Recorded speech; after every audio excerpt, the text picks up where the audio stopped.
Jansen appears in a helicopter and asks everyone to turn themselves in, but this only causes panic among the survivors. Teresa helps the others get off the ropes too, but when they're about to leave, a man blocks their way and calls Jansen to say he's got them. Thomas grabs the man's armed hand and headbutts him, but it's not enough to bring him down and the man tries to shoot them anyway. However, he's killed first by a shot from Brenda, who volunteers to guide them out. Jorge finishes taking care of some explosives and plays a song on all the building speakers before running to meet with the group. He tells them he can lead them to the right arm and opens a window where he's installed a zip line, which he uses to cross the gap between buildings.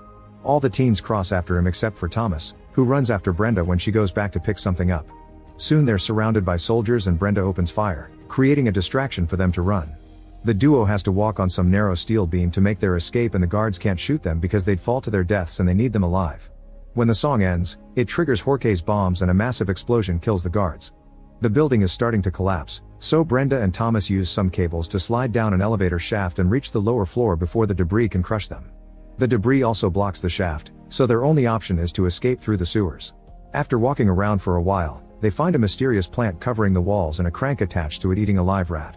Soon dozens of cranks appear and Thomas hits one to open the way so they can run. A new chase ensues, and after a few turns in the dark, Thomas and Brenda find themselves on the edge of a collapsed building.